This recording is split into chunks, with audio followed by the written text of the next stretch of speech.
I had no idea I was under surveillance. The first time I heard about this was when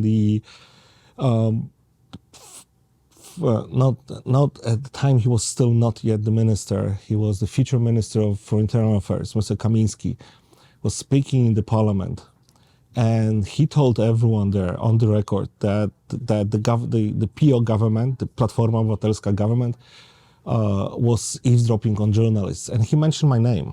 And he said, I'm one of the journalists that the government was eavesdropping on.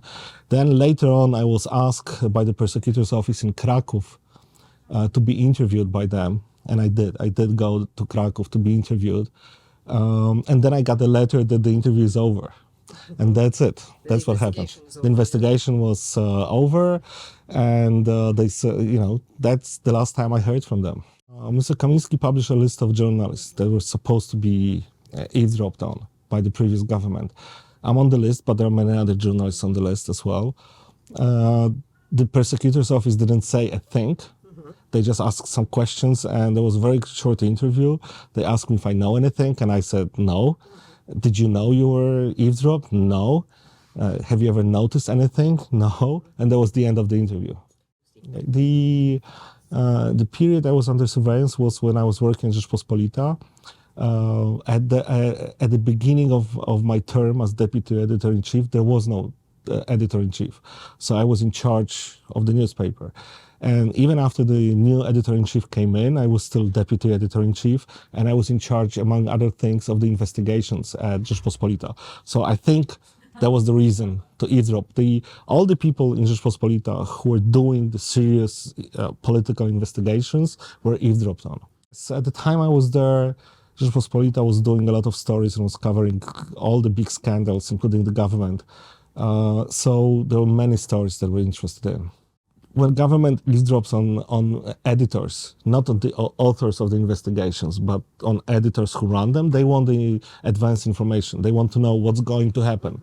So what the newspaper knows, when will it be published, and is there something they will not be publishing, or is there something they keep for later? I think the editorial discussions are very important for them to be known, and that I think that was the reason why they eavesdropped on us. We found out about Pegasus much later. We know that the previous government didn't have it, but obviously, even if you followed billings, and in Poland it's very easy to get the billings for the phones from the companies, right? From the companies, yes. Everybody knows it's easy. And I had several cases in my life when people who were not supposed to know when I was at a certain time, they did know, and you know it from the billings. Okay. Because from the billings, you have no idea what people talk about, but you know when they are and where they are at certain times.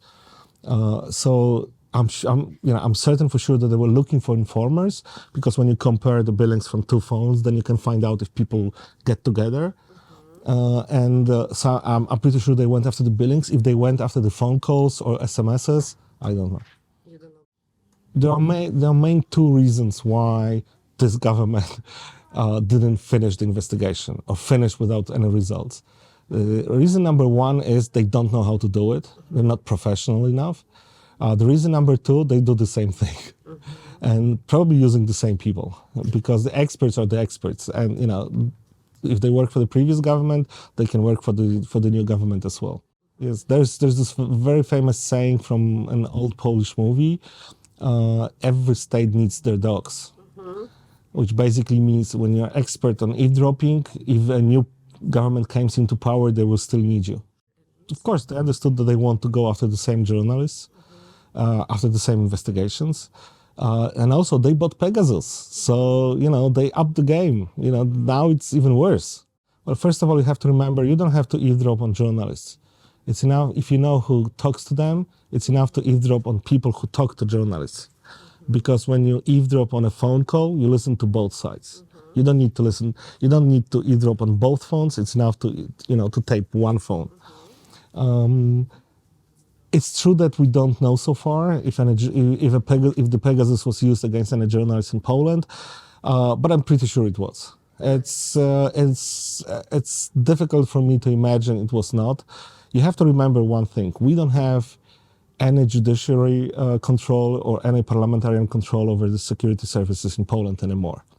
The only people who control them are not even the government people. This is the political party people, and that control the security services.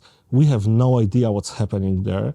Nobody can ask them, and therefore, anything we know unofficially, and I'm not sure if and when we will find out for sure. The problem is that the only people who can actually get the documents from the security services and get people to talk, they work for the prosecutor's office. And prosecutor's office in Poland is run by a politician from the government. Well, I'm lucky enough to work for a very big company, and our publisher has very good security people. So we take a lot of security precautions. We have professionals who help us to do it. Obviously, I'm not going to talk about this, but we do it all the time. And on one hand, you have to be careful. On the other hand, we are not security services. Everything we do, we are proud to do it in open. So even if they listen to us, most of the stuff, it's in the paper later on, and the stuff we don't want for them to know in advance, we know how to do it. So you work with the assumption that it could be happening any time. No, it's not assumption. We know it's happening, so that's how we act. Yeah.